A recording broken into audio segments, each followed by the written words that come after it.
నాయనా. అయ్యా 365 రోజులు నేను ఎలా ఉన్నానో నాకు తెలియదు. నేను ఎలా ఉన్నానో నాకు తెలియదయ్యా.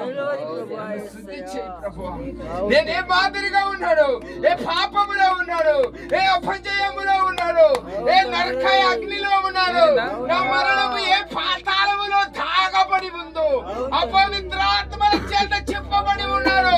2025 సంవత్సరం 365 రోజులనైనా నీ బలమైన ఆశీర్వాదము నాకు దయచేయండి ప్రభువా. అయ్యా నా పాపము నీకు అడగండి. ఈ పరిశుద్ధ పాదములు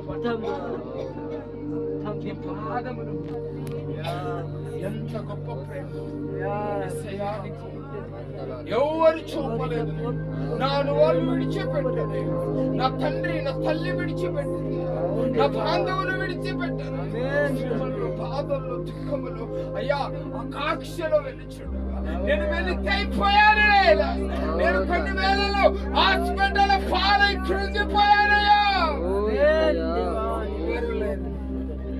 నాకెవరు సహాయం చేయలేదు, నాకెవరు మద్దతు చేయలేదు.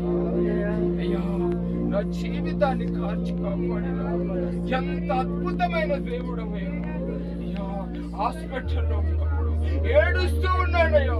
హాస్పిటల్లో ఏడుస్తుండగా యేసయ్యా నీ ఆత్మ దర్శనములు ఇచ్చావు. ఒంటరిగా ఏడ్చానయ్యా, ఒంటరిగా ఏడ్చానయ్యా. ఎంత గొప్ప ప్రేమమేడో, ఎంత గొప్ప ప్రేమమేడో అయ్యా నీ పరిశుద్ధమైన. ఇదిగో ఈ రాత్రి కాల సమయంలో నన్ను ఒకసారి జ్ఞాపకము చేసుకో. ఈ రాత్రి కాల సమయంలో నన్ను ఒకసారి దీవించండి అయ్యా. ఈ రాత్రి కాల సమయంలో నాలో ఉంటున్న ప్రతిదీ కూడా క్షమించబడాలి. నన్నే ఆశీర్వాదించండి.